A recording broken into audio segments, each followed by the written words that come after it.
Good evening and welcome to the United Touring Car Championship live from the Road Atlanta Raceway, round 3 and 4.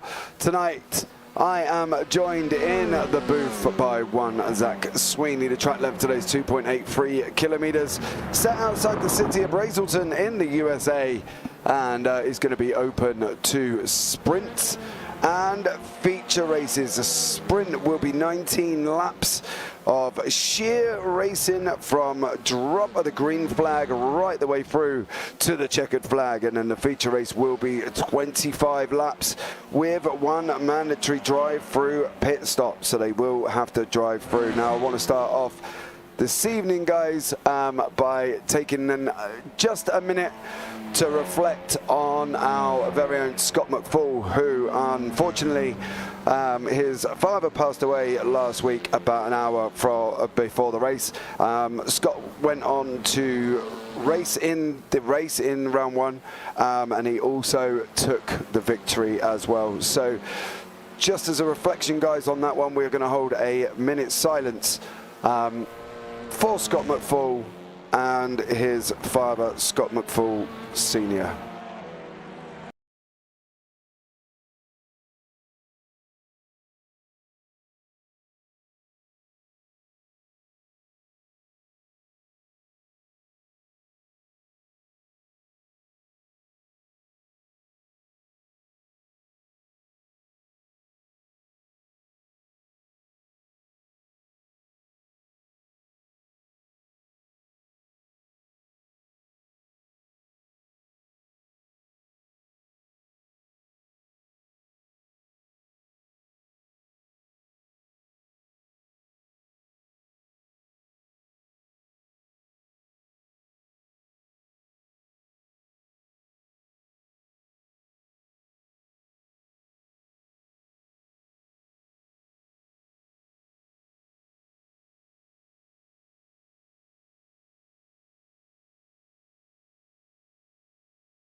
Thank you so much, guys. That's in memory of Scott McFall Sr., who passed away last week, an hour before the race as well. All our love goes out to Scott himself, from everybody in the United Touring Car Championship, and from us all here at JP Broadcasting as well. So much love to you. Take care, and hope you're all trying to be well at this difficult time for Scott and his family. So thank you again there, guys, as well. On to the racing. We are going to bring in Zach Sweeney into the booth. Zach, good evening, young sir. How are you this evening? Doing absolutely cracking. How are you? Not too bad at all, mate. Not too bad at all. It's been a busy week. Scott's also running there'll be a commemorative livery as well. I changed the livery a bit in tribute and memory to his dad. Yes, you did, A-World as well, Van der Maren. Thank you so much for that one as well. So there will be a commemorative livery out as well this evening. So we're going into a sprint and a feature race. As I say, the sprint will be 19, the feature will be 25 laps. Scott McFall took the victory in Heat 1 last week with Nilton Carvalho in second and Neil Ferrier in third. In the feature race, Chris Byram, my man, got his first victory here in the championship. That includes this season and next season, and this season and last season, sorry. And absolutely unbelievable for him. Olivier Boltonet got second, and Adam Delmont got third there as well. Different kind of track this evening, Zach. You know, it's Road Atlanta Raceway. It's the short track version. You know, lap times are coming out at literally a minute 15 currently at the moment. 1 minute 0.15, I should say. So it's going to be very fast paced this evening, and I think, you know, there's going to be a lot of action. We take the turn to the right just after turn 5. Well, it's basically on turn 5, and we go round to the right-hand side. So these guys have got a lot to try and contend with this evening.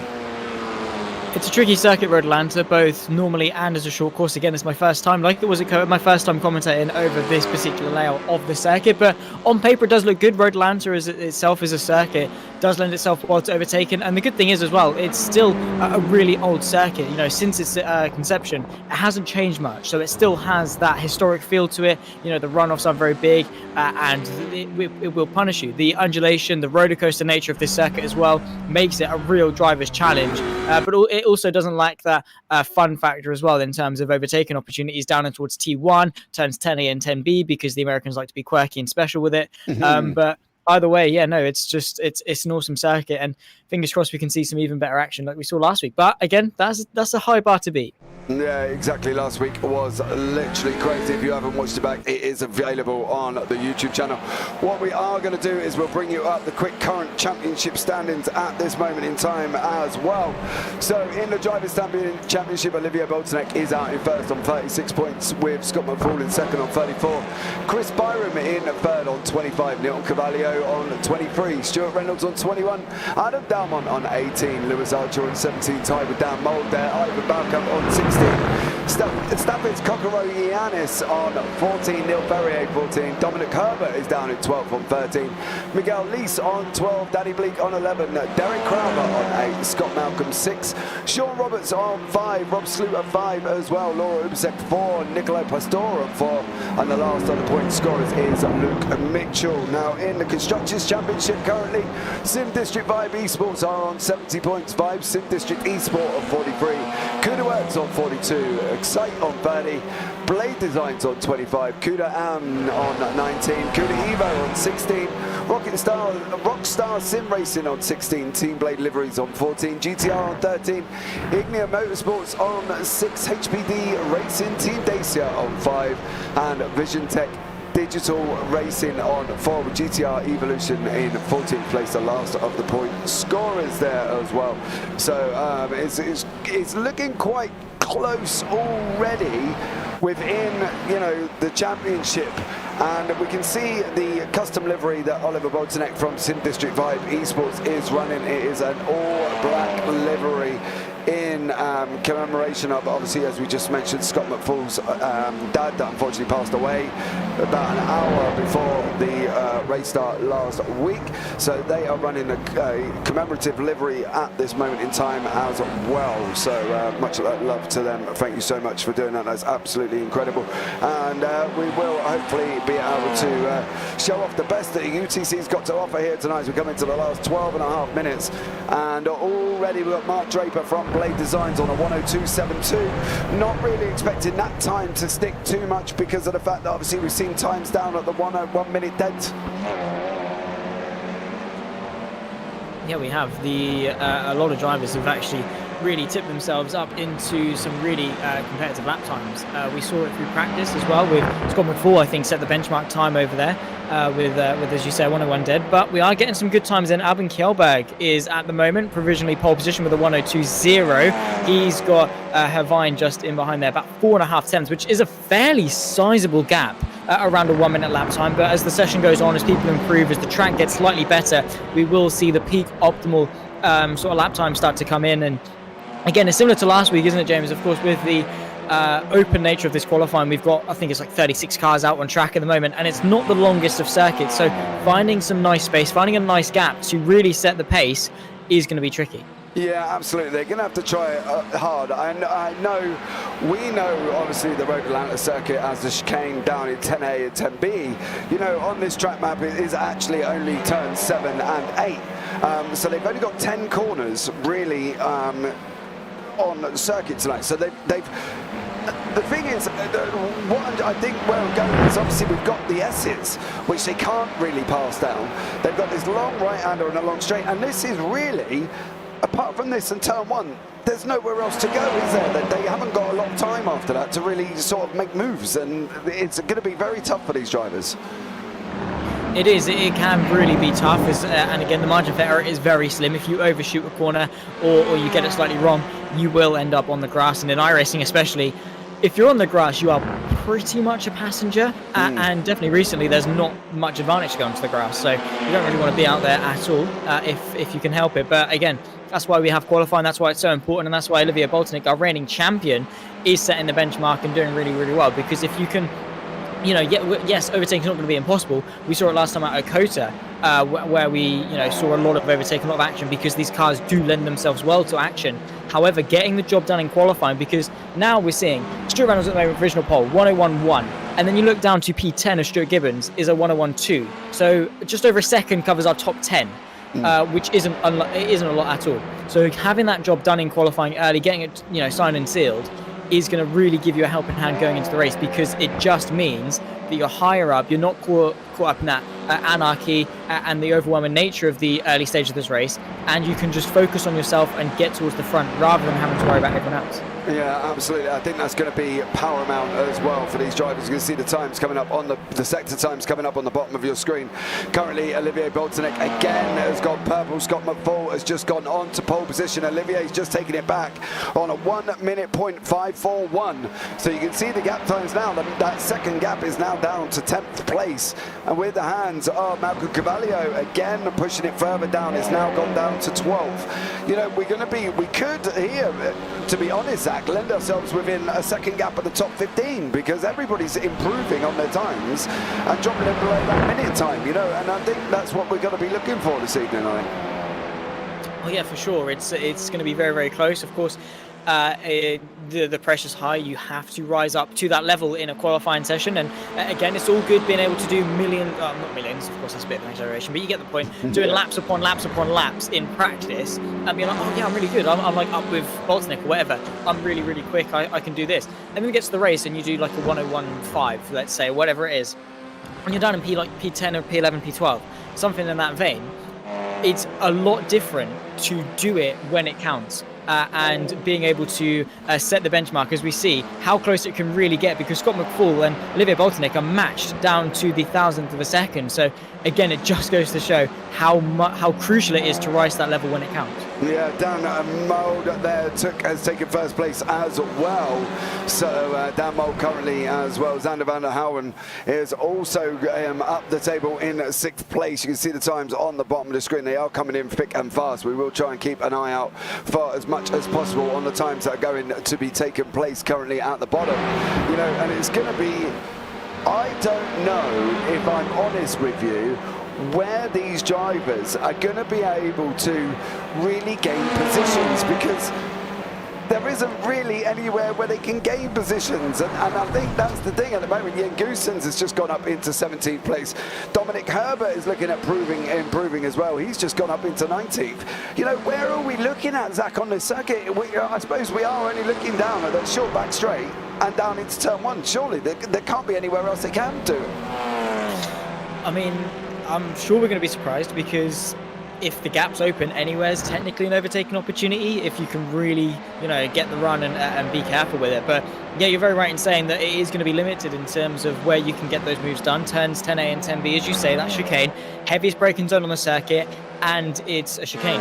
Naturally, chicanes are going to be good for overtaking. Of course, down to T1, it can really, really help. But I've seen time and time again, not even just yesterday, I was doing a broadcast here at Red Atlanta with some GT4s, and a couple of people were able to get the run over and under through T1 and then get the move done down in towards the S's, which, fair enough, it takes a fair bit of courage to be able to get that one to stick, but they managed to do it. So again, you're just picking your moments and playing to your strengths is the crucial bit. If you're fast through the S's, use that and try and get a move done there, because again, if you can't, you're certainly going to sink rather than swim. Yeah, exactly. I think it's going to be even more important coming around turn 1 as well to see Nilton Carvalho coming across the board. 2 greens and a yellow. Unfortunately, no improvements for Nilton there as well. But Derek Crowther has gone up into 8th place. There is Derek there as well. James Howard is also looking at improving at the same time. Lewis Archer currently down in 13th place for the Cuda Works team. We're going to have a look and see what he can do across the line. Currently on a green and a yellow. As you say, I think, to be honest, there's got to be a lot of respect going into turn 1 side by side, because it is easy, and I've done this myself, for that inside car to drift out wide. They come to contact and the outside car's going up here on the grass, and as you say, grass is ice in iRacing. There's no stopping yourself going on that grass, and once you go on there, well, in a polite term, you're up the creek without a paddle, mate, because really, you can't stop the car, can you? You can't, especially in touring cars, because they're front-wheel drive, and it's just going to be hell, because you're going to be turning the steering wheel, putting the power down, pressing the brakes, doing all this stuff, trying to correct yourself, and the car is just, you're turning, and it's just going straight. It's just pushing on as much as it likes, and it's scary, because again, you have pretty much no control over what's happening, what you're doing, and again, as you say, you do have to put a lot of trust in those around you, and again, it'll be that thing of the experienced drivers who have raced in this series multiple times, who know the drivers a little bit better, will know who they can and can't do that with. If they know this driver's a little bit more vulnerable, they'll give me the space, they're a bit polite, we talk a little bit, we're mates, they're more inclined to give you a bit of space. Whereas you get that one or two couple of guys who are a little bit more aggressive, you think, nah, I'm gonna be a bit more patient with this one, I'm gonna bide my time. And it's that thinking on the fly, knowing who and you can't do those things with is really gonna help, because if you go for the wrong move on the wrong person, well, yeah, you are certainly in trouble. Yeah, and I think that's going to be the interesting thing. We've got 4:35 on the clock in quali. You can see we've got basically a second gap right the way down to 24th place. So that's Simon van Dijk down in 24th. He's just been pushed out by Ivan Balkamp actually in 24th.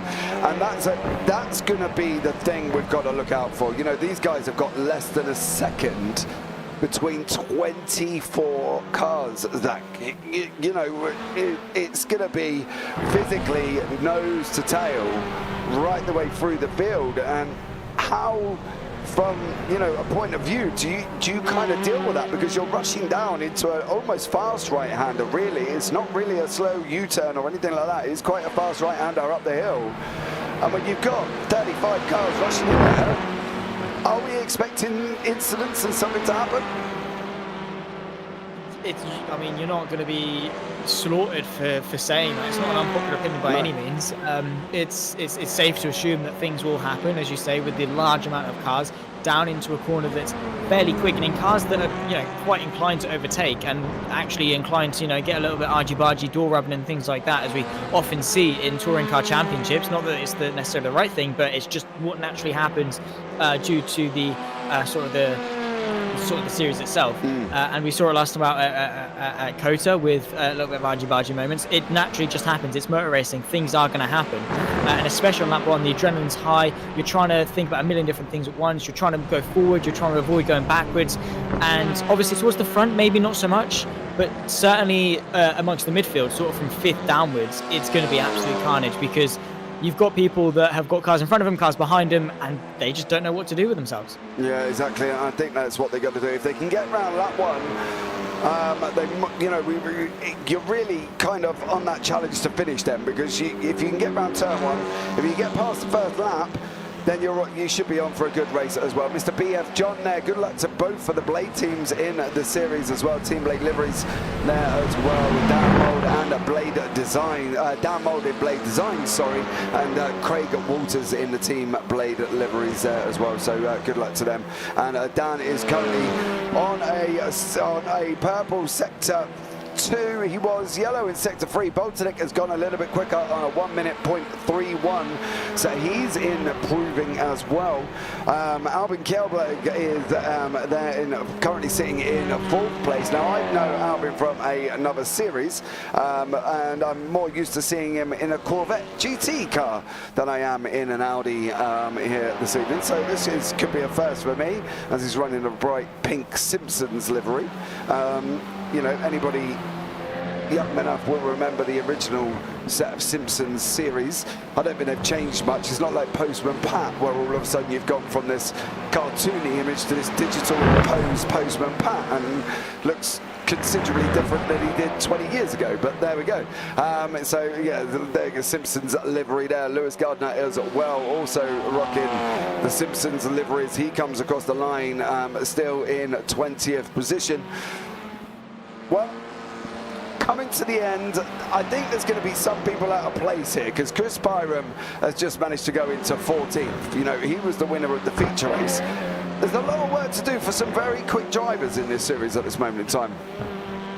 goes to show how competitive it is, though. If you've got a race winner down at P14, it shows that, again, everyone really does have a shot at winning. We've got a couple of guys that we didn't see in race 1 here for, race 1 and 2, now here for race 3 and 4. Yeah, they are very much settling in up there towards the front of. So when you've got this much of a competitive nature, you can really see you have to be on it. And that is an interesting line there. Oh my word, lovely. That is beautiful in the most sadistic manner possible. That was amazing. And respect to it for Gardner there. But hey ho, each their own. I mean, if that's how you want to end your qualifying, do be my guest, because hey, it's sim racing, you can get away with it. Yeah, exactly. You don't have to rush off to hospital, and there's certainly no red flags there as well. But that was a very spectacular incident there from Gardner. So fair play to, you know, look, as you say, it's sim racing. He survives, you know, no pressure. So we are just now going into the grid. We will bring you up the grid here this evening as well. We are going to read it quite quickly because we do have a lot of cars to get through, and they do like getting on the grid quite quick. So we've got Olivier Boltonek in first place, Dan Mould in second, Scott McFall in third, Albin Kelberg in fourth, Stuart Reynolds in fifth, Craig Waters sixth, Neil Cavallio in seventh, Derek Crowther in eighth, Scott Malcolm in ninth, Mark Draper in 10th, Danny Bleak is down in a 11th place, Lewis Archer 12th there as well. In 13th, Mikael Lees, Chris Byram in 15th is actually Xander van der Helwen. 16th is Staffis Kokoro Giannis, 17th is Dave Gould, 19th, 18th Nicola Pastori, 20th Daniel Thomas, Jens Goosen in 20th, Lewis Gardner 21st, Harry Wills 22nd, Dan Carpenter 23rd, James Howard in 24th. Beyond that, Dominic Herbert in 25th, Devon Laporte 26th, Ivan Balkamp 27th, Simon van der Dijk in 28th, Sean Roberts 29th, Dean Timms in 30th, Elliot Hankin in 31st, and Mike Giel in 32nd, Stuart Gibbons 33rd, Chris Radmore 34th, and Luke Mitchell down in 35th place. And I don't really this isn't a track. You can see them there, right? Let's have a look from Luke Mitchell's point of view, right? He is practically up the hill, right near the pit lane entrance. You know, he's got a long old run to go down into turn one, but everybody is on track and the lights are going out. We're on board with Olivier Boltonek now. Let's see what happens. 3, 4, 5. And we are green here for the UTC Championship Round 3, live from Road Atlanta. Olivier Boltonek did get a very slow getaway there. That's allowed Scott McFall up into first place with Dan Mould. Alongside him there, Olivier Boltonek third, Stuart Reynolds fourth, Neil Cavallio fifth, Alan Gelberg in sixth place further down the order. He's running quite happily at the moment. Danny Bleak is also in the pack at the moment as well. You can see all the cars are literally, look at a bunch of cars. That's 2, 4, 6 cars within a space of barely tenths. Currently at the moment there's an on. There is an on. That is Craig Waters. He has gone off. Stuart McFall is now opening up the gap. Still about a second at the moment over Olivier Boltonek and Dan Mould. Well, Zach, that was clean in relative terms, wasn't it?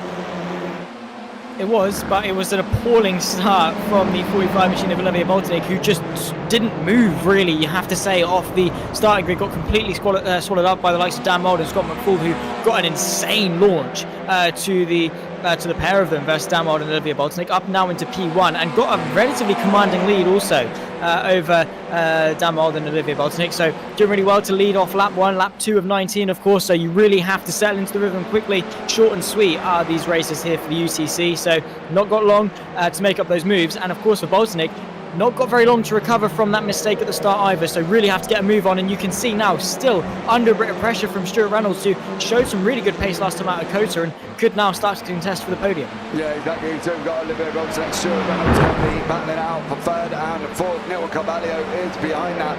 There has been some people in the pit. Dan Carpenter, Dean Timms, Chris Radmore, Nicola Pastor, Dominic Hurley, Stuart Gibbons, Craig Wars and Ivan Baukamp are all in the pits currently as well. They were involved in some unfortunate incidents a little bit earlier on. We will try and catch up with that as soon as we physically can here, but we do have a 19-lap race for you here tonight, and it's going to be an absolute barnstorm, I think, with Alvin Shellberg there climbing all over the back of Derek Crowber, currently battling it out for 6th and 7th place. Scott McFall, Dan Mould, Olivier Boltonek, Stuart Reynolds, Neil Carvalho and Derek Crowber are currently your top 6 here.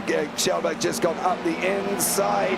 Is he going to make it? This is what we were talking about, Zach. This too wide action. Is it going to keep it clean into turn 3? Can he get it stopped? Door rubbing there. And lucky enough, Derek Crowber held it, but that could have been a lot worse, Zach. Yeah, absolutely. Alvin Kjellberg making a really good move there, and Crowther under still a little bit of pressure. I think that's from Mark Draper just in behind as they run through this very long right-hander. And now the fight for the race lead, because Dan Mould has set a really, really good lap time, is all over the rear end of Scott McFall. And now in towards turns 10A and 10B, nothing much really fabricating this time around, but you can certainly tell that the Scotsman of Scott McFall is under an absolute world of pressure from Dan Mould, who got really, really unlucky last time out at Kota. Didn't, the finishing results certainly did not reflect on the pace that he had over the course of those 2 races, and now he's hungry, he wants to redeem himself for it, and you can certainly see that in the way he's driving. Yeah, absolutely. We're on the nose of Dan Mould currently, as you see there. Scott McFall, car number 23, right in front of us as we go up the hill. We're going to go round the right-hander over turn 3, taking the inside of the curve, trying to hug that inside line on this run down into turn 4, which is down through the Etties, turning in early so we can catch the curve. Then we're going to try and straight line this as much as possible. Turn again, and now this long right-hander here at Road Atlanta, which is absolutely incredible, because you can get the Carcel and you could just floor the throttle. I've done it in an MX-5 and it was very exciting. Now on this run down into turn 10A and turn B, which is what we know it is, but it's actually only turn 7 and 8 as we go through the chicane, and we're on the short track with only 10 corners. Here we go for Dan Mould. You can see it's close all the way up now. It could be the move, Zach, as we're on the nose down into turn 1 possibly. He's going to be pushing the absolute limit. You can see practically pushing him through the final corner of what is turn 12 on the full layout.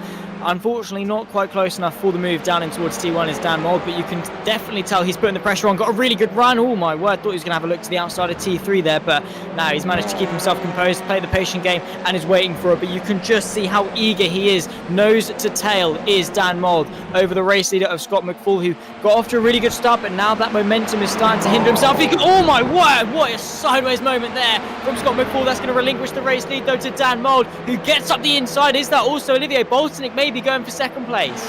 Yeah, it looks like Olivier and Scott McFall now on side by side on this race down into turn 7, which is the left and right, and that is Olivier Boltonek through. Scott McFall showing us exactly how to do Tokyo drifting and really got that Audi sideways there, but Dan Mould has now taken the lead and is looking and opening up gap. He's got about half a second at the moment. Olivier Boltonek in the 2nd, Scott McFall in 3rd place. Behind them we've got Stuart Reynolds and Neil Carvalho as well. It's interesting to see we've got the Vibe Sim District Esports team taking the positions of 4th and 5th, and Sim District Vibe Esports taking 2 and 3. The only one they haven't got is number 1, and that is Dan Mould in the Blade Designs team is currently out in front at this moment in time. There's another interesting battle here with Chris Byram and Lewis Archer. They are from the CUDA Works. That's Scott Malcolm running a little bit off at turn 3. These guys are going up through the S's now.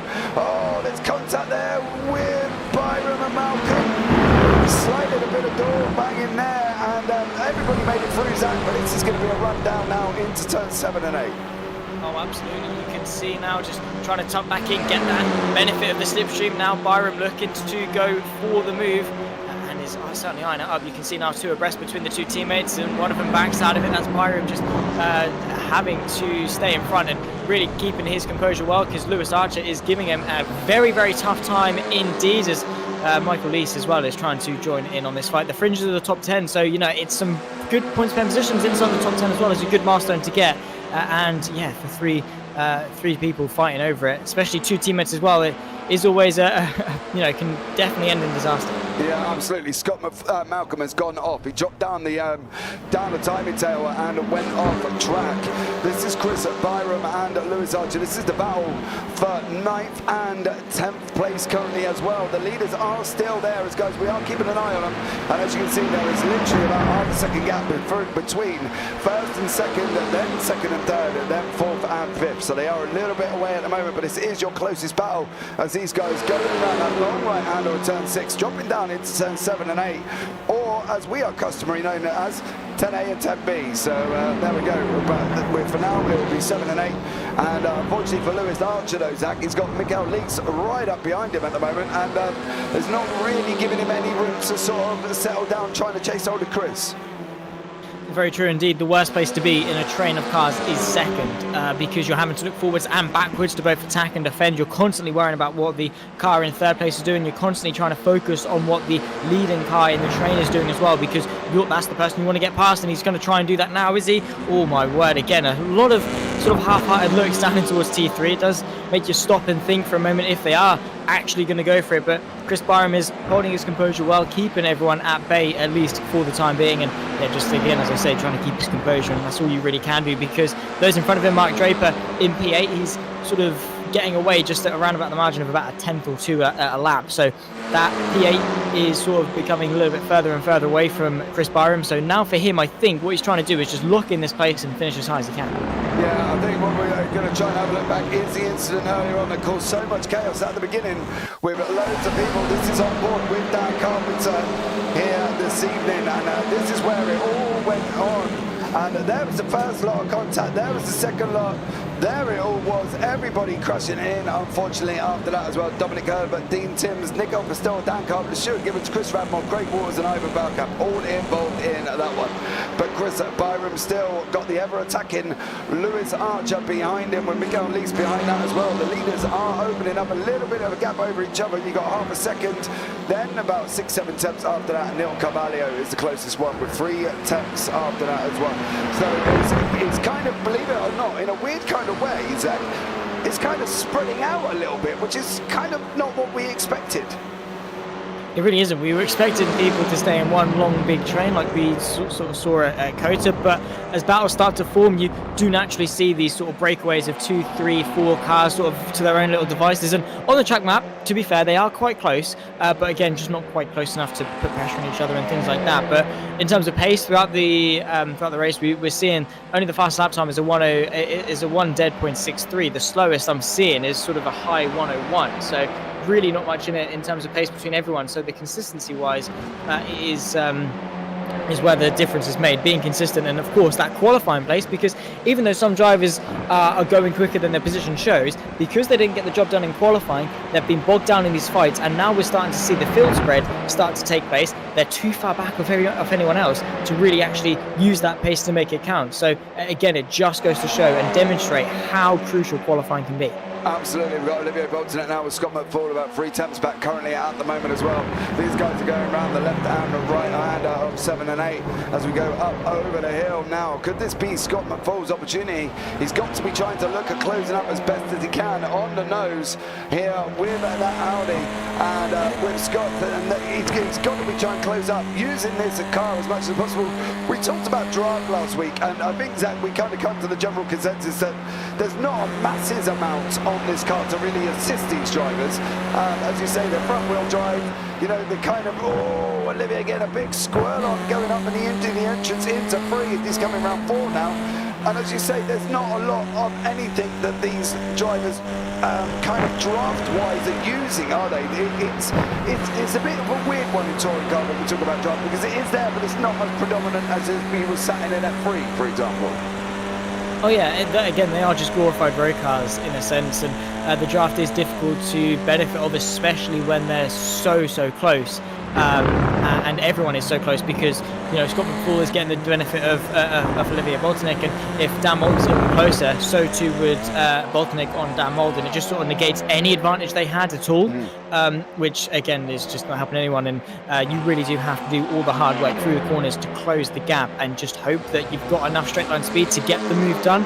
But again, we're still seeing a ton of action as we see this one still between Lewis Archer, Chris Byram, and Mikel Leesers. At the moment, Lewis Archer's been able to get that job done ahead of Chris Byram, who's now demoted down to 10th. But you can definitely tell that Byram is not planning on sitting around for too long, because already you can see they're down towards T1, having a little bit of a look to the right-hand side and trying to see if the move can be done. Yeah, absolutely. I don't expect these guys to give up this positions very easy. Obviously, friends outside of this league as well, so they know how to keep it clean with each other. They were involved in some fray last season when it come to contact together as well, but that was all put to bed and done and dusted. And at the moment, there's a half a second gap between Lewis Archer, Chris Byram, and also Mikel Lees behind them as well. Dan Guild is also locked in a battle with currently Daniel Thomas. So Dan Guild is trying to chase down Daniel Thomas, as we see Lewis Archer making, he's basically kept the position. But Chris Byram's not making it easy for him, Zach, and at the end of the day, I wouldn't really expect Chris to roll over. He's got that taste of victory in the feature race now, so he wants to go again, and I think from his point of view, having his teammate in front, his friend in front, kind of gives you a bit of a different sort of driving style, because if that was Scott McFall or Olivier Boltonek or somebody from a different team, you can guarantee he probably, the lookouts that he is given, he probably would be trying to send it, and I think that's the difference when you've got your teammate in front of you. Of course, as well, as I was saying, in qualifying, knowing your opponent, Byram will definitely have a large part of that versus Lewis Archer, to know where he isn't as strong, or where he can maybe fake a move and be a bit more aggressive and things like that, and it definitely does help. But yeah, as you say, with that motivation, that taste and that hunger for victory, Chris Byram is certainly going to come into the rest of the season with a little bit more grit and a bit more aggression potentially. That's something that we often see with drivers who have a win, and then for the rest of the season they're sort of they're fueled by it. They're motivated. They've got that adrenaline rush, and they want to feel that again, because again, that competitive nature, winning is such an addicting feeling. Because once you come across the line knowing you've won, you just want to do it again and again and again and really enjoy yourself with it. So yeah, now Chris Byram is really stuck in with a good fight. You can really not expect him to be doing anything else rather than gunning it and trying to keep up with his teammate. But at least for now, I mean, Lewis Archer is getting away by a couple of car lengths and then making a small mistake, and Byram then really does capitalise on it and re-close the gap back up. Yeah, it seems to be out and back again. I thought that was going to be a battle going out between Derek Crowder and Mark Draper, but that is actually one of the GTR cars. That's the cars that Dominic Herbert there in front of him. Dominic Herbert is currently a good few laps down at the moment. So if he is coming up to guys, I'm not expecting him to have any problems here. Chris Byram. Seems to have got a little bit of a better exit out though. Lewis Archer was slow coming out of turn 7. Can this be Byram's opportunity as we run down into turn 1? Good evening, Sim Racing Community TV here. Welcome into the action of the United Touring Car Championship with about 4 laps remaining, and we've got the battle down in 9th and 10th between Lewis Archer and Chris Byram, with Mikel Lees as well. These guys are literally full of blanket over the 3 of the cars currently as a nose to tail going up through turn 3. Byram's not got long, mate. We're in lap 15 of 19. He hasn't got long at all here to try and keep up with Archer. Archer seems to be picking up his game from the early section of the lap, which is where he was making a couple of mistakes on that run up into turn 3, but seems to have tidied it up a bit. So what's Byram's opportunity now? Is he just got to kind of stick there and try and I hope that Mikel Lees doesn't try to make a lunge on him, because Lees is kind of in a prime position at the moment. Yeah, Lees is in a pretty good place to maybe, catapult the pair of them or something or other. But again, if I was Byram, I would just be doing exactly what I'm doing and being as quick as I possibly can. Yes, the move's not come, but with each ticking lap, you lose yet another opportunity. The run down towards T1, the run towards turns 10A and 10B, or 7 and 8 as it is relative to this circuit. You have to utilise and capitalise on any opportunity you can. So Byram just has to wait and hope that opportunity comes. But again, it's one of those things that are sort of out of your control unless you just simply drive quicker. But that's easier said than done. You can't just be better. And if you could, I'm sure there'd be a lot of people who would be competing in esports and earning a lot of money from sim racing if you could just be better and switch and not switch. But for Chris Byram, the opportunity is still there, the chance is still there, but again, as we say, time certainly is not on his side. No, absolutely. It's a battle between Stuart Reynolds and Nilton Cavallio. This is for 4th place. These guys are literally were at one point right the way back to 2 tenths, but Chris Byron and Mikael Lees is also back within the 2 tenths range as well. Mikael Lees looks like he's got a bit of a slow exit there. That is the back marker of what is Dominic Herbert, the GTR guys as well, Van der Houen and Jens Goosens with Danny Bleak all locked up in a battle at the same time as well as we're coming round onto lap 17. So we've got these little pockets of battles materialising on the track map. You can see there 4th and 5th, Reynolds and Cavallio, 6th, 7th, 8th, which is Draper, Crowber and Shelber. They're gathering pace as well. And Lewis Archer, Byram and Mikael Lees. And then you've got the Danny Bleak and Van der Houen battle all coming to really close together. As you see there, the move is made on the Danny Bleak. Car number 63, Van der Houen behind him, almost looked at making a move, didn't quite get it done. And that could have been a lot worse, but we're going to go back up to Stuart Reynolds and Nilton Cavallio, who are battling away with 4th and 5th. 2 laps to go. You know, you kind of don't want to ruin your race. Oh, I thought it was Cavallio going in the pits then, but that's just, he's tight in that last corner up, try and get that run, Zach. And has it paid out for him?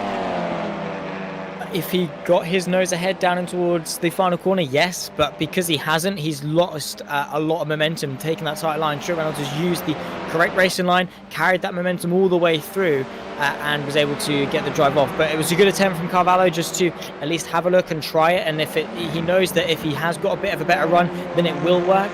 But yeah, you really do have to be quite careful with your moments, as we see the fight between Crowther and Albin Kjellberg fighting over what is going to be P7. Albin Kjellberg has really fallen backwards in this race, potentially not quite accustomed to the consistency required in these touring cars, but you can see they're having a good look around the outside of this long right-hander coming through turn 5 and now through towards 10A and 10B. He's got a really good run now as Kjellberg to the outside. It'll give him the inside line for the next part of the chicane. If he can brake late enough, he's going to be able to do that. Back to the inside of 10B, and Crowther back underneath them now, still side by side. They're losing a lot of time to the car in front of Mark Draper, but they are certainly giving us a fight. Yeah, absolutely. Stuart Reynolds and Nilton Cavallio were at one point as well, as we're on the final lap of the race.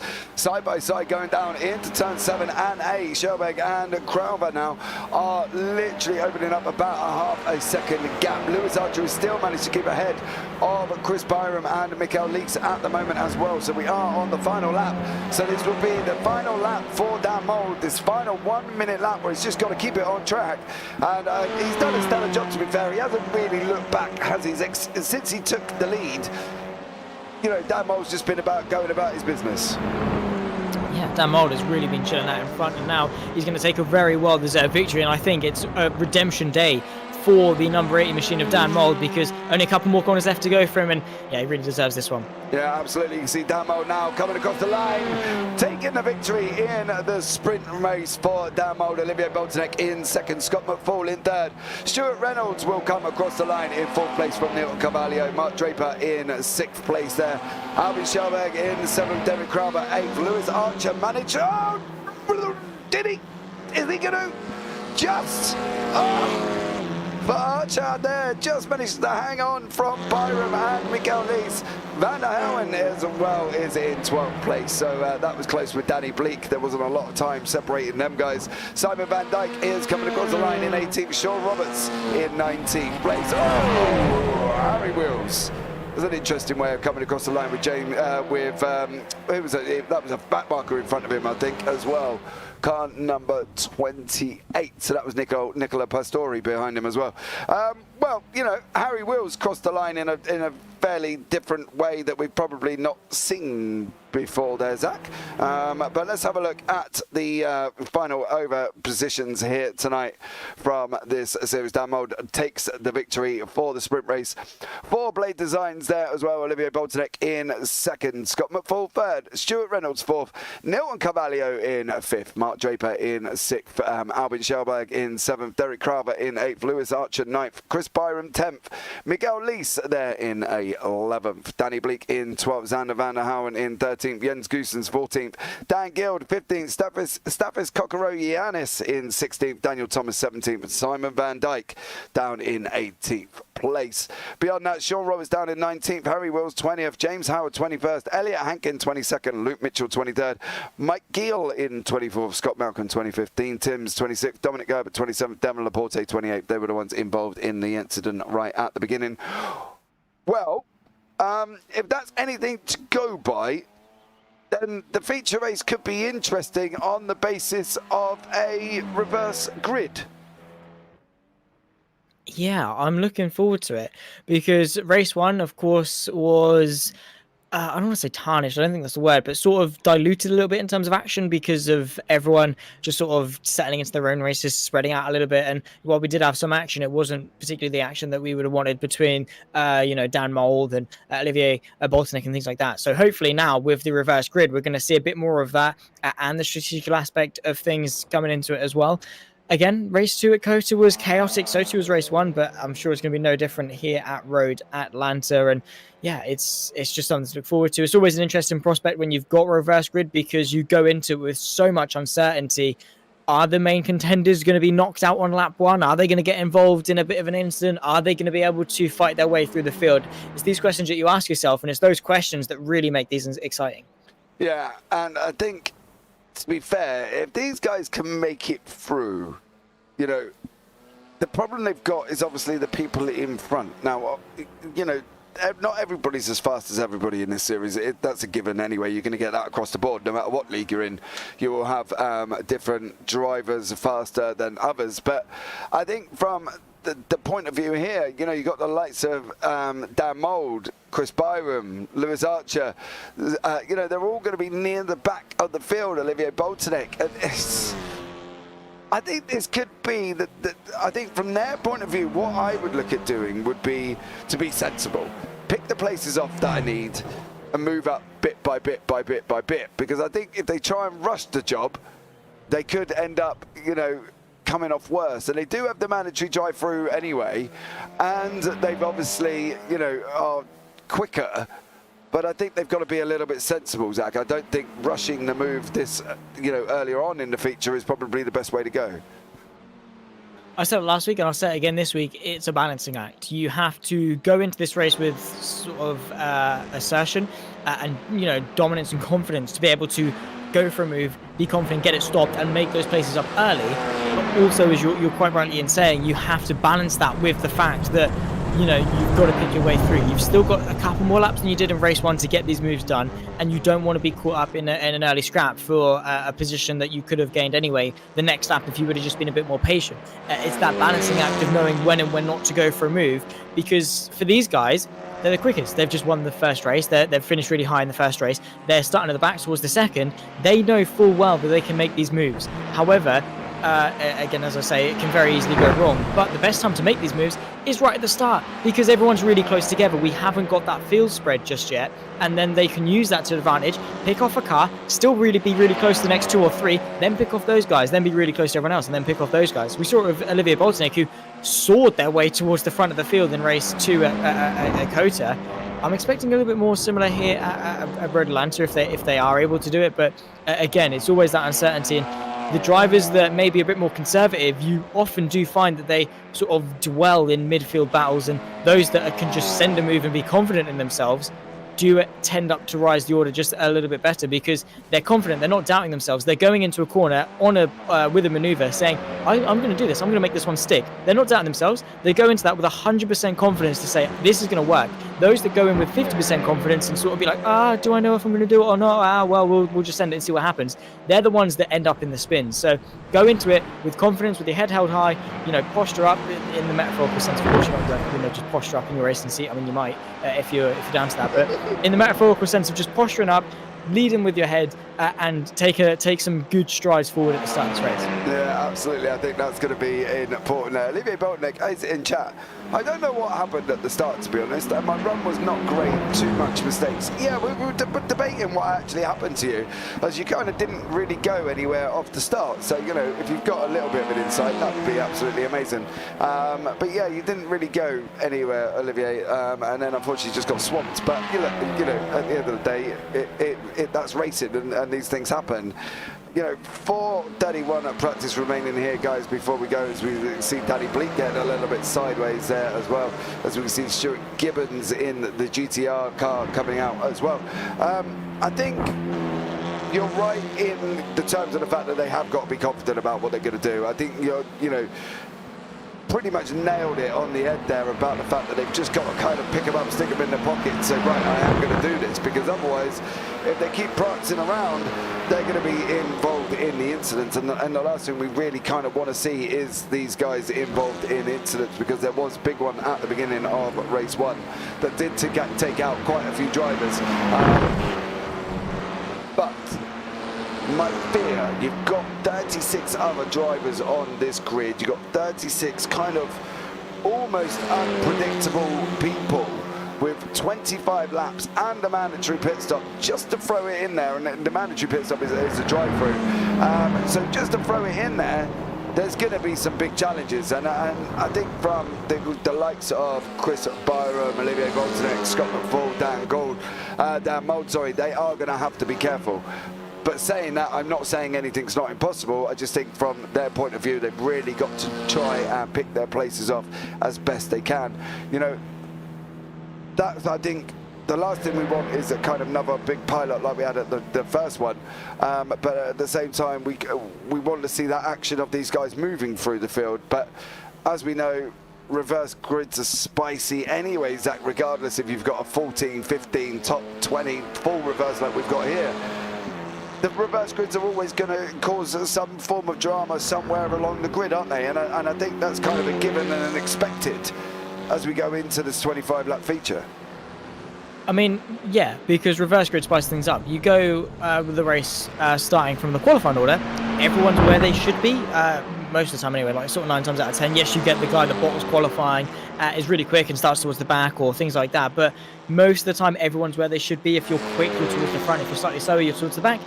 Pretty much now, the reverse grid turns that on its head. The I don't want to say slow guys, but you know, slower or the less fortunate in race 1, let's say, who didn't finish quite as high, they're now towards the front. They now have a really good opportunity to finish really well, like Chris Byram last time. He did took that opportunity with both hands and did really well because he held his nerve, he defended and didn't crack under the pressure while he was being chased down by, lo and behold, some of the quicker guys who fought their way through the field, had to do a lot of the hard work and get towards the front themselves. So again, with the irregularity in terms of where people are on track or where they start, it really does just throw it into the mix, because you've got a vast pace differential between a lot of people, and that is always going to be a recipe for a bit of spice. Absolutely. We see Lewis Gardner here. He's kind of sat there. I think he's waiting for making a move on, but no, he's resting on the outside, I believe, anyway. So Lewis Gardner there can either sort of go back to the pits, unless he's going to reverse back on track, of course, but I'm sure he will make that decision very, very shortly. Yeah, I think what we saw from Chris Byram last week, we were talking about how unfortunate he was being involved in the incident he was involved with. But then on the upside, on the flip side of that, some of these drivers that are going to be involved with the incident earlier on in race 1, they're going to be at the front of the grid, you know, and they've got to kind of do what Chris Byram did, kind of make the most and almost grab the opportunity by both hands at, because if they don't make use of what they've got, right? Driving is driving and racing is racing. You can defend, you can, you know, not do anything stupid. You've got to kind of put, almost like telling my son's football team today, you kind of put the effort in to get the results. You can't just roll over and get your belly tickled by the faster guys because you've got them pulled over and let them through. You know, you've got to give it your all, haven't you? For sure, and those starting sort of the top 4, need to use the start of the race to use the clear track. They've got an advantage. They've been handing it on a silver platter. They've got a clear track ahead of them. And guess what? The people that you are most scared about are right towards the back. They're not going to be your worry for a good, third half, 3/4 of the race. That's your time to just go. Just fly away, use that pace, and just try and get away as much as you can. Because if you get bogged up in fights early on, it's just going to make everyone's life so much easier, and they're going to catch up to you so much quicker. Use the start, go, and then it's just going to postpone, the faster guys catching up to you. It's like Chris Byron last time. He used the start so well, and because of that, he reaped the rewards. Absolutely. So the grid is on your screen currently. Craig Waters is in first place from Team Blade Liveries. Ivan Balcap second, Chris Radmore third, Dan Carpenter fourth, Stuart Gibbons fifth, Lewis Gardner sixth, Nicolo Pastore in seventh, Devon Laporte in eighth, Dominic Herbert ninth, Dean Timms in 10th, Scott Malcolm 11th, Mike Gill in 12th place, Luke Mitchell in 13th, Elliot Hankin is in 14th, James Howard 15th, Harry Wills 16th, Sean Roberts 17th, Simon Van Dyke in 18th, Daniel Thomas 19th, Staffis Kokoro Giannis in 20th, Dave Guild in 21st, Jens Goose in 22nd, Xander Vander in 23rd, Danny Bleak 24th, 25th, Miguel Lees, Chris Byron 26th, Lewis Archer 27th, Derek Carver 28th, Alvin Michelberg 29th, Mark Draper 30th, Cavalier 31st, Reynolds 32nd, McFall 33rd, Bolton 34th, and we are going to be going green, and I didn't get through the whole grid because there was just so many, and we are away here for the 25 lap feature, and Craig Waters has got a bolt down start off at the beginning of this lap. Lewis Gardner's also made this move as well. He's now up into second place. Ivan Balcamp is currently leading us away as we go up the hill. There's no major dramas so far. There's a few gone off track at the moment. There's been an incident between Dally Bleak, Olivia Bolnick and Dan Mould. That is further down at the back of the field currently as well. It's all the way down to 32, 34, 36. There they all are. Trying to recover. Simon Van Dyke has jumped straight into the pit. Dan Mould is trying to recover his way through at the same time, but back up front. Ivan Balcamp is taking the lead at this moment. He's being chased down by Lewis Gardner there. That was an unfortunate start with Dan Mould and Olivier Boltonek. It was indeed, but here's the move potentially for the race lead between Gardner and Balcamp down in towards turn 10A and 10B. Gardner to the inside, pretty textbook move, and Balcamp didn't really have much to say about that one. Now we've got Craig Walters on the scene in third place, could soon be second if he's got the run towards the penultimate couple of corners. He's had a little bit of a look, not quite enough, but yeah, again, we were expecting drama and chaos on this open lap, and we certainly got it because it's a war zone. From the midfield down to the back, it is just a war zone. It's, kill or be killed in that sort of sense, overtake or be overtaken. And when it's that high intensity, these accidents do unfortunately happen. And just, you can't really, it's indiscriminate. It doesn't matter who you are or how quick you are. It can definitely happen to you whenever. Yeah, absolutely. There's been a lot of people dropping positions, guys, and I'm not going to lie to you. There's been a lot of people dropping positions. Sit there, look at the thing. Xander Van Howen is up 14. That just shows Archer up 16, Lisa up 12, Cavallio up 17. It's just showing you Scott McFall is up 18. If they managed to stay clean, they would be further up the grid. James Howard, Jens Goose, Stuart Gibbons, Nicola Pastore, again Elliot Hankin and Simon Van Dyke are in the pits. But look at the gamers there. The only really main one from the top three is Craig Waters, and he is down 2 positions with Radmore in down 3 as well. Everybody else in that top 14 have all gained positions. That just shows that staying clean is going to benefit you more than kind of doing what we seem to have happened to everybody else. And even more again. Oh my word, still it's unrelenting stuff. Harry Will says, all right, cheers, thank you very much, and off he pops. But that is such a shame. I think that's Devon Laporte involved in that. Not entirely sure who else is there. There's Devon Laporte trying to rejoin the circuit, but he's certainly got a lot of time lost. And again, we're seeing that calamity, especially towards the start of the race. And I think he's just sort of escaped back to the pit lane, which fair enough. There's not much you can really do. Still side by side now between Scott Malcolm and Chris Radmore. Malcolm to the inside and been able to actually get himself ahead. So pretty good move there to get himself into the top 5. Up 6 places already is Scott Malcolm. We're talking about big gainers. We've got Chris Byram, Stuart Reynolds up 10 and 15 respectively, Nilson Carvalho up 16, and Scott McFall up 20 places. He's on an absolute charge. Yeah, absolutely. He's moving into the top 13. Carvalho up 16 as well. So there is some big old movers and shakers because of the earlier chaos that has been taking place. There's been a lot of people off track. There's been a lot of people who unfortunately were involved in the incidents. Olivier Boltonek was one of them with Dan Mould. So unfortunately for them guys, they have dropped down the order. Carvalho, Byram and Reynolds are all in their pits. They're going to be looking at taking their drive-throughs now, which are going to get basically, as we said before last week, Zach, just gets it out of the way. That it gets it out of the way, gets it done, then you can concentrate on the race knowing that everybody else has got to go in. The only difference is that these guys have dropped all the way down the order now. That is currently 26th, 25th and 24th place. Chris Radmore, Xander Van Howen are still battling it out here as they're running down into turn 7 and 8. Oh, Radmore put the squeeze on him there. That is Van Howen is through. Is he through? Radmore's going to be looking at cutting this, kindly come underneath as we drop up under the bridge now, dropping down to the long right-hander before we go on to the start of this straight cut back. I'm surprised Chris didn't cut back then, Zach, because he looked like he had a perfect run out of that corner, really.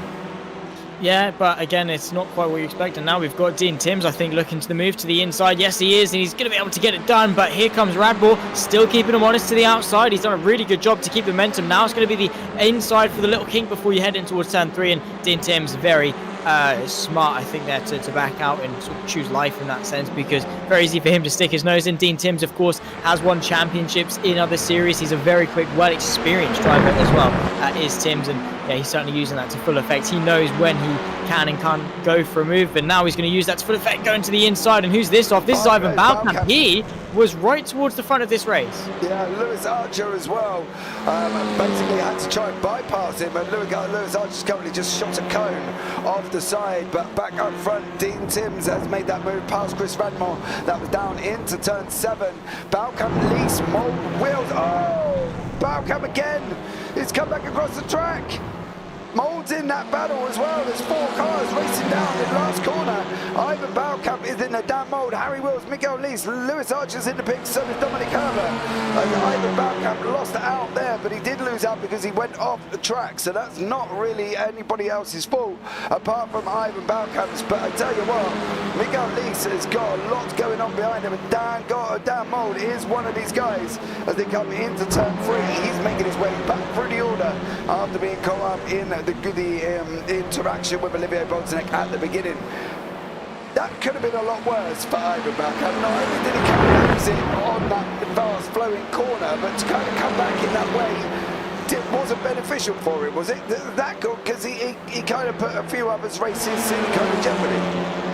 Yeah, it's not good, however way you look at it. It could have been worse, could have been a lot better, though, for Ivan Balkamp, and that is unfortunate for where he was in this race versus where he could be in this race. But Dan Mould has got no complaints. He's been able to carve his way through and get a couple of places up because of it. This is the fight now for what is going to be P7 between Chris Radmore and Dave Gill. They've got Scott McFall on their tail, and that is a big dive there from McFall. He's had a bit of a look down towards T1, not quite enough, but certainly had a good go.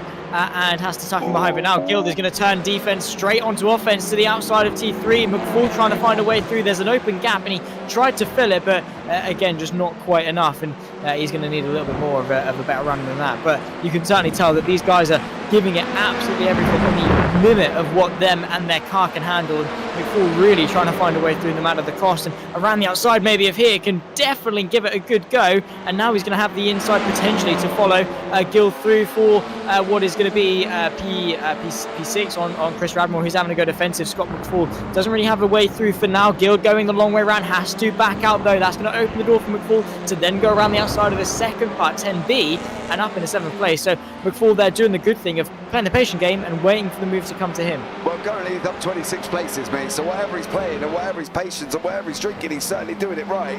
And at the moment, he is currently up 26th. 26 places, Lewis Gardner with Craig Walters in second place, Scott Malcolm in third, Xander Van der Helwen is in fourth place, Dean Timms, Chris Radmore, then we've got the Scott McFall battle with Chris Radmore currently. This is 6th, 7th, 8th and 9th. As you can see now, Scott spreaded the iron needle down pretty hefty, not your normal conventional place, but then again, your name's called Scott McFall. You don't drive for Sim District 5 Esports, you thread it wherever you can, and Scott's point of view there, he literally threaded the needle. Chris Radmore is now under attack from David Guild behind him. Guild on the left-hand side from Tulip Racing. Radmore on the right from P1 Racing Community. Can he now make this move? He's got the inside for the exit. Radmore there put his foot down and turned around and said, definitely not. Van der Helwen back up front, and now as well, he's being chased down by Scott Malcolm and Dean Timms. Well, it's all getting spicy. Right, and I'm not going to lie, there has been a lot of cars that have gone into the pits currently as well, Zach, and you know, at the end of the day, people are getting them out of the way. Oh, there's going to be contact between Timms and Malcolm, and well, they survived that one, Zach, but that could have been a lot worse. It could be, yeah, but again, you have to just play what it is. You can't go back and change it, and yeah, they've just got to be lucky that they've managed to get away with that scot-free for now. Well, it's not scot-free because Scott Malcolm's right there, but yeah, he's still running well in P4 and is still ahead of Dean Timms, at least for now. But yeah, working well together it seems, and yeah, they're just trying to press forward. But at the moment, the gaps are starting to expand a little bit, especially towards the front. Louis Gardner leads Craig Walters by about 1.5 seconds-ish. Then back to Van Erwin, back about 6 seconds. So yeah, again, it's starting to space out towards the front of the field, but towards the rear, you know, sort of the midfield is, you know, 7th, 8th, sort of that area. It's still really close, really spicing it up, and still a lot of race left to go. We've still got, you know, what is going to be about 15 laps of racing action. So yeah, certainly don't count anything out just yet. No, absolutely not there as well. Scott Malcolm, Dean Timms, 1.4 second back.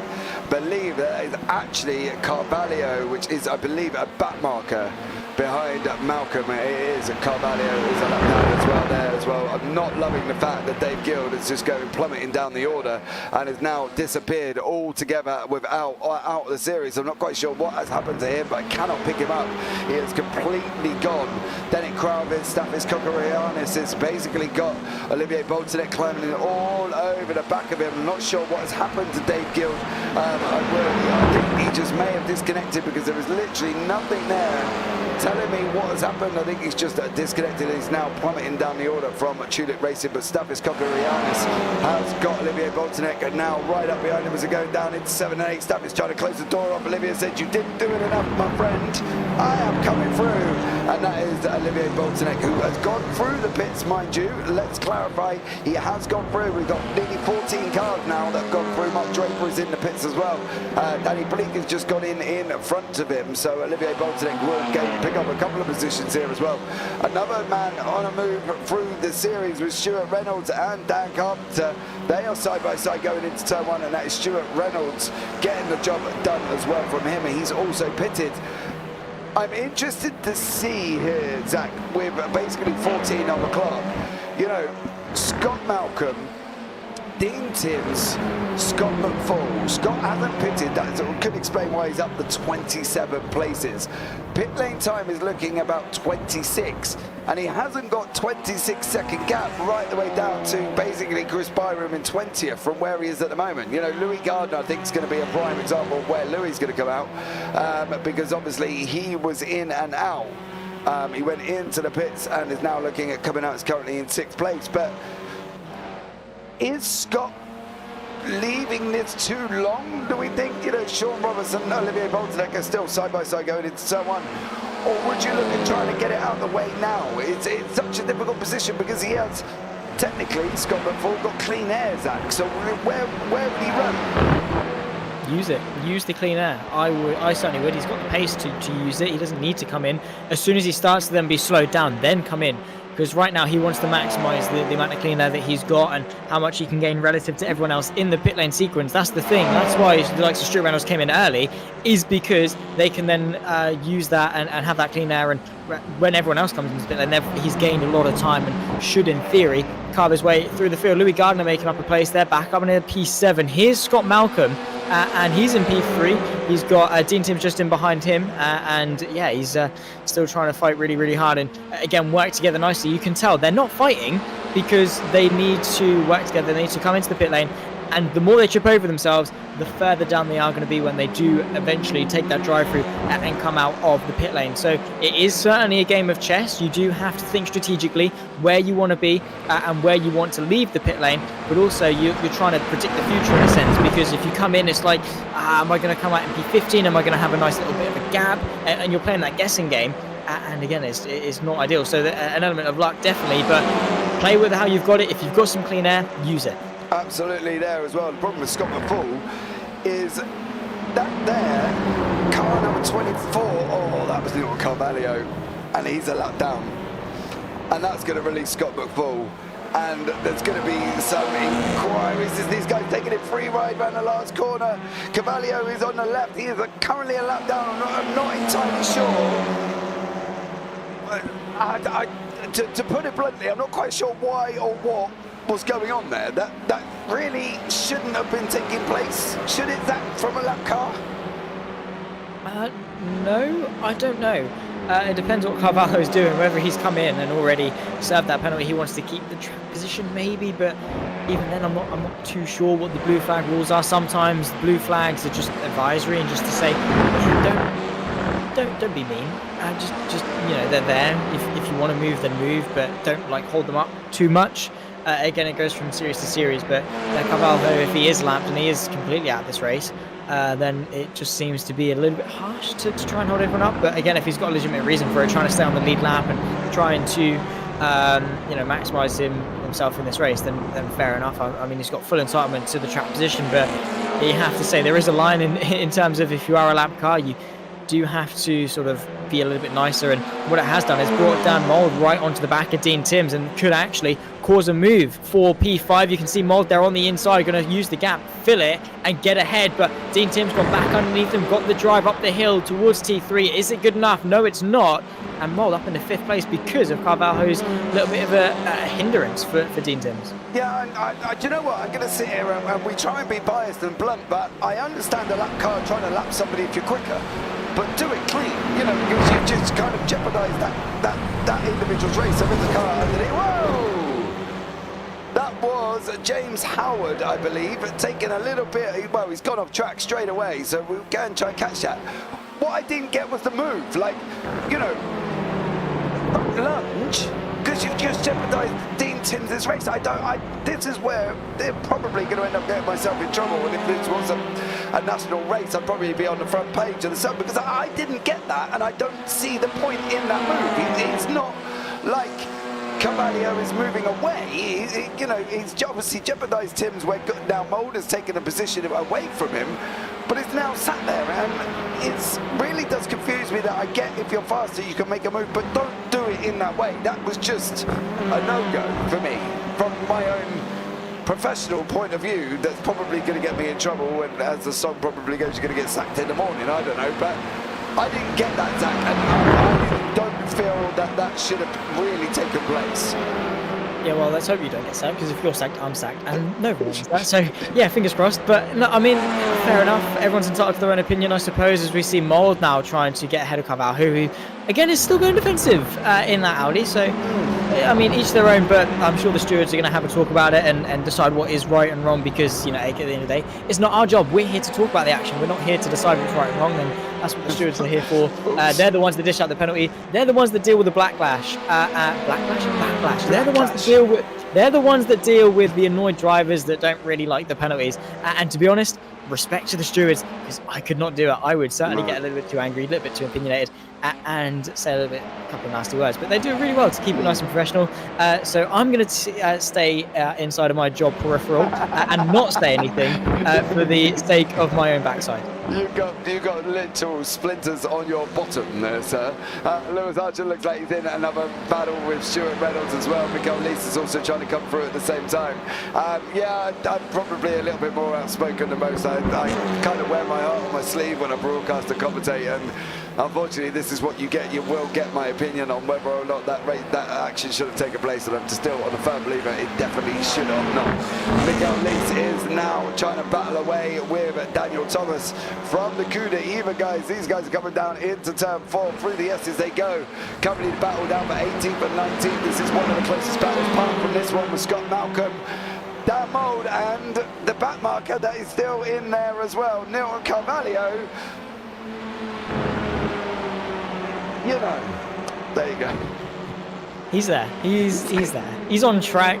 James stopped himself from saying that, so great self-control. Respect to it. Thank you very much.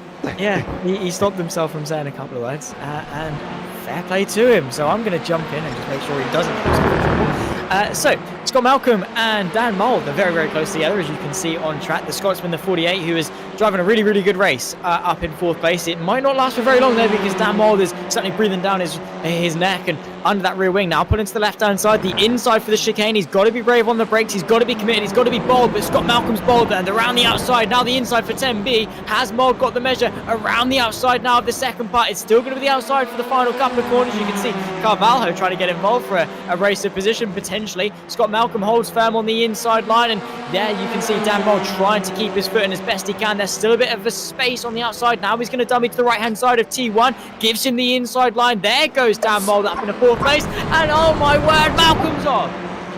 It's up again. This just I'm gonna have to breathe because I think my words are gonna exceed the limits of what this is with that. No, this on my eyes is a no, and I don't feel that there's been a little bit overzealous exertion. I understand trying to keep up, but I don't understand getting involved with that. I just cannot comprehend how that will go with the stewards. They definitely need to be looking at this one and dealing with this situation, because I feel that it's somehow not good when one back marker is taking out people, and that is the second person in the race. And I'm sorry if this will put me in front of the stewards myself, should we say? Let's just put it this way. But that is just that's you got to just. No, just physically no. Stuart Reynolds still having a battle here as well, and is currently that's car number 35 behind him. So I'm going to try, and that's Stuart Reynolds, sorry, car 35 with 74 behind him. That is Stathis Kokorianis and Lewis Archer in front of him as well. Still people yet to take the pits. Ivan Balkamp, Dean Timms, Dan Mould, Scott McFalls, Xander Van der Helwen and Craig Waters are still yet to take the pits. So they're going to be looking at taking that within the next 5 laps. James cancelled. I'm sorry, my opinion is just too strong on this situation, and I'm not getting the purpose of it, and I think it's going to end up possibly getting me sacked in the morning faster than Jose Mourinho taking over Man United. But look, at the end of the day, Craig Waters has now dived into the pits as well. He's come in at the same time. Zach, you're really not helping my situation here, son. But you know, I don't know, Zach, the stewards have got to look at that, haven't they? That is without a shadow of a doubt. Yeah, I mean, definitely. I mean, they're going to look at a lot of things. It depends how petty people are with reports. Sometimes I've seen, oh my word, do not get me started on little F1 leagues that you get on PS4. And people are like, he turned in on me, he made a bit of contact, stewards give him a penalty. And yeah, it can be a nightmare for stewards, and I do feel bad for them because they do get a lot of those slightly more annoying reports. But certainly that is going to be something they have to look at, you have to say. And I'm sure the appropriate penalty that is not a reprimand is going to be dished out, I'm sure. And again, penalties there as a disciplinary. You know, you're there to they're there as a way of preventing, as opposed to just saying that wasn't very nice and slapping with a 5-second penalty, because what's that going to do? It's more just the case of being able to dish out the correct punishment and correct it for future. Because again, everyone wants clean racing, and when things overstep the mark, that's why you're here to learn. Penalties are more just the thing to say, Yeah, come on, yeah, fair enough. You made a mistake. Everyone makes mistakes. Just don't do it again. And that's the best thing you really can do. A fight, though, interesting enough, for the race lead between Van Herwin and Scott McFall. Scott McFall up 31 paces. Van Herwin up 22. So both of them big gainers, and both of them now big shots in this race. Yeah, absolutely. They gained 55 positions between the two of them. 53 even, if I can't even do maths properly. But as you see, Scott McFall is trying to run down now. Both of these have yet to pit. And we're on lap 22, so they really can... No! Oh! Well, that was one way of Van Herwin getting there, trying to keep the position. Scott McFall on his legs. I'm probably guessing not overly happy about that. I'm not quite sure where to blame on that one. So I am going to sit on the fence for a change here and not give you my opinions on this. As Scott McFall looks at making the move down into turn one. Van Herwin's trying to hug that inside line. McFall there was looking at trying to make the move currently at the same time, and he's gone up in 3, coming down into 4 now. Van Herwin is trying to get him away and try and open up the gap. He's just not being allowed to from McFall, and McFall here is kind of really making down to Van Herwin look, trying to go faster. I think they both need to pit, Zach, so this really is kind of the last thing they want happening at the moment, with the likes of Olivier Boltonek, Craig Waters, Dan Mould have all pitted as well. They don't... No! Scott's gone out! Oh! Pit! Go into the pits because you're losing time. Dan Mould is climbing all over Dominic Herbert from GTR currently at the moment as well. And the leaders are... There we go. McFall has dived into the pits. Mould is trying to make the inside now from Blade Designs on the left-hand side. He's got that job done, and it's through on Dominic Herbert there as well. So Scott McFall, Dean Timms has also followed him in. So the only man that hasn't pitted, confusingly, is Xander Van Herwin. And we're going to be on the last lap very shortly, so he's got to go in this time around regardless. Scott McFall is coming out in 3rd place, just ahead of Dan Mould, and I do mean just. There is Scott, there is Dan. We're going to find Dan behind him very, very shortly there as well. So Scott McFall has managed to stay ahead of Dan Mould and has got 3rd place. Still 30 position gain, right? I'd like to point out Olivier Boltonek is in front, gaining 32 positions in the reverse grid, which is kind of exceptional from that position. But Ivan Balkamp and Sean Roberts are literally nose to tail at the moment. But Van Herwin needs to go in. He's got in now. This should, on paper, Zach, release Olivier Boltonek and Scott McFall. It's a race against time between all of them. Boltonek is going to want to get ahead of Van Herwin before he leaves the pit lane, but again, we'll have to wait and see how close it is going to be. Doesn't have to pull into the pit box. It's going to be very, very close, but I think there's Boltonek go through up into the race lead. What a race it has been for our reigning champion. The Belgian now 1 more lap left to go. Scott McFall doesn't really have much to say about it because 2 seconds in the span of a lap is going to be hard to beat. Scott McFall with a big old undercut as well on Van Herwin to the margin of around 2 seconds. Dan Mould could have a shout at the podium. A lot's kicking off on this final lap. There's Dan Mould in 4th place, could soon be 3rd, and with it being the final lap, it's his final last couple of opportunities to get this done, and you can definitely bet your $1 that he's going to go for it. Yeah, absolutely. Dan Mould is going to be coming around the last corner. He's around turn 6 at the moment. Doesn't want to go too far out, but he's got to be looking at making his move down in. We're on the last lap, down into the chicane. Van Herwin goes big defence. Look at that.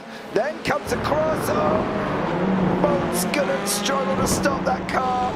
I can guarantee we might have a look at that. Scott McFall is coming through. Is that managed to take the lead from Olivier Boltonek. Scott McFall got... No! Scott McFall got it. Hold on, I've got to look. I'm sorry. Olivier's pulled over. The biggest sign of respect you will ever see in this league, and it has just happened there when we talked about it at the opening of the show, and the sad passing of Scott McFall's father. That is what's happened there. That is all I can put that down to. I think, Zach, I cannot put it down to. And then we've got the drive with all the cars there as well. I think that's what we have just witnessed from these guys at Sim District Vibe Esports as well. And, well, what can you say about that one? Apart from fair play to Olivier Boltonek. There's not really a lot else, and I believe everybody will be lining up behind Scott now. So, You love to see it. It's the sim racing community just coming together and getting together for what is a really good cause. It takes a lot to give up a race win. You know, he didn't have to do that, but he did. And Scott McFall leads them round in formation, and it's just one of those things that you love to see, of just everyone coming together as a group. They're competitors on track, but they're sort of friends off it and even on it now. And it just goes to show how strong a community we have here at the United Touring Championship. And yeah, well, Scott McFall, even though he's been hit with, you know, some of the harshest news that you can possibly ever hear, I couldn't imagine hearing it myself. And yet he's pushed on, he's kept his head up high, and he's still performed at a really high level, because it just goes to show that, you know, even at the face of some really poor news, that you can still keep your head up and still push on and you know, not let it drag you down as much as it might have to, as much as it feels like it might. Scott McFall has kept his head up and really pushed on, and yeah, he certainly deserves the victory today. And yeah, that was a beautiful, nice little way to end it off. Absolutely. So Scott McFall takes the victory over Olivier Boltonek there as well. Xander van der Herwin in third place, Dan Mould in fourth, Dominic Herbert fifth, Stuart Reynolds sixth, Lewis Archer seventh, Stathis Kokarayanis in eighth, Dean Timms ninth, Sean Roberts 10th, Ivan Balkamp in 11th, Chris Byron 12th, Derek Craver in 13th, Mark Draper 14th, Mikael Lees 15th, Daniel Thomas 16th, Luke Mitchell 17th, Danny Bleak down in 18th place. Beyond that is Neil Carvalho, one lap down in 19th. 20th is Craig Waters, 21st Scott Malcolm, Harry Wills 22nd, Louis Gardner in 23rd, James Howard 24th, Dan Carpenter 25th, Dave Gill 26th, Chris Redmore 27th, and Mike Gill in 28th place. Just seeing if we are going to get people into the booth. I'm not going to be pushing this situation currently as well. I will wait for volunteers to jump in, but I think from overall, before we go on to the ending, of course, as well, but overall, that feature race kind of brought everything, didn't it? There was action, overtakes, you know, collisions. There was the full bore of everything involved with that one, and you know, that's what represents touring cars, doesn't it? That's what we're expecting from a touring car league. Oh yeah, for sure. You've got, as you say, a mixture of everything just thrown into a pot, mixed together, and hoped it's something nice. And well, it certainly was. It was nice to watch. It was fun to watch. It was enjoyable. I hope everyone at home did enjoy tuning along for the United Touring Championship round 3 and 4 we just saw here at Road Atlanta. And yeah, it's becoming a norm now. We saw at COTA. We sort of maybe thought it could be an anomaly, but we come back again and they raise the standard to match it, or even sometimes maybe even better it. The standard is just so high, it is hard to match it, but they managed it. And with the candidate we've got, we go to a lot of circuits that are similar like this, a lot of club style circuits. I think we got Brands Hatch and Donington Park on the calendar, both of which are very similar in the sense that they've really suit these cars and how well they can race together. And the first 2 locations now 4 rounds done in this championship, and already we're expecting a really tight, close, competitive field throughout. So a lot to look forward to. Yeah, absolutely. We're going to bring in Xander van der Herwin in the booth this evening. Xander, how are you, young sir? I'm doing amazing, and you guys? Yeah, very well. Just watched a very amazing competitive action. You've managed to get a 3rd place. Now, you've got to kind of be happy with that one, haven't you? Yeah, I'm happy with that one, but I don't know if I will keep it, but it's up to the stewards, I think. I did some questionable things. It's my first time back in the TCR for a really long time, so let's see what will happen. I don't know. I made sure that my wheel's straight on the braking, and I'm yeah. Well, let's see what they say. Obviously, we generally try and stay out of it, unless you're me and you may have had a bit of an open opinion about something that was going on earlier in the race that could possibly get me in front of the stewards myself. But look, at the end of the day, dude, you gained 20th positions, you kept it clean, you went into the pits like you're supposed to, and at the end of the day, that's all that matters. And I think from that point of view, you know, all we can sit back and really say, Xander, is congratulations. You went out, you got 3rd place, and at the moment, you're waiting on decisions. But look, for a minute there, Xander, you're 3rd place. That's all that matters, doesn't it? Yeah, I'm really happy with the result, mate. It's this is like the first time since like more than a year that I really drove the TCR. So great to be here. The start was amazing. I didn't even know the gap was really big on the inside, and I just went for it. So yeah, Well, there you go, Xander. Amazing. No, yeah, absolutely well done to you, and congratulations on your third place. And thank you so much for joining us in the booth. Is there anyone you want to give a shout out to before you leave the booth this evening? Yeah, I want to give a shout out to Jordi, Oliver, Dick, Callum, Elliot. They are amazing fans and teammates, of course. So thank you all. Well, Also, you guys, thank you for the nice racing. Everybody on the track, amazing. no I worries. really enjoyed it. Thank you, buddy. You take care, and congratulations again on your third place. Yeah, thank you. Right, I'm going to be bringing in Scott McFall and Olivier Boltonek here together from the Sim District Vibe esports team. I'm going to take two gentlemen at the same time, and opening up with Scott. Congratulations on your feature victory. Thanks very much, mate. It's a good race in the end. Yeah, it was good. You know, appreciate it's been sort of tough and everything else that's been going on. So much love to you. You know, fully respects it given there as well. But I think the racing tonight has been good, and you know, that kind of really sort of paid homage to the situation, because you know, you did have a really good race, and I think that's something that, you know, you can go away and be proud of. Yeah, definitely. Obviously, at the end, the result should really have been for me to be second, but Ollie was insistent on taking the win at the end when we realised where we were positioned. So I appreciate that for him, but I did say it would have made more sense for him to take the points towards the championship with his position. Yeah, it possibly would have done, mate, but I think, you know, look, Olivier has shown a massive signs of respect, and we talked about it on the broadcast, and fair play, you know, to Olivier. We will get to Olivier very shortly, but at the end of the day, mate, look, you know, tough week, first place in the feature, good sprint, you know what I mean, well done overall there as well. So Olivier, welcome in, thank you so much for joining us. Second place, I think you guys combined positions of a gain of 64 if you take them both together, so you're both up 32 there. Tough race in Olivier, but you know, it was kind of turned out well in the end for for you two guys, 1 and 2 in the championship overall. Hi guys. Hello mate, you alright? I'm okay, yeah. Yeah, I wanted to do this for Scott, for sure. He deserves this after the difficult week he has so far, so.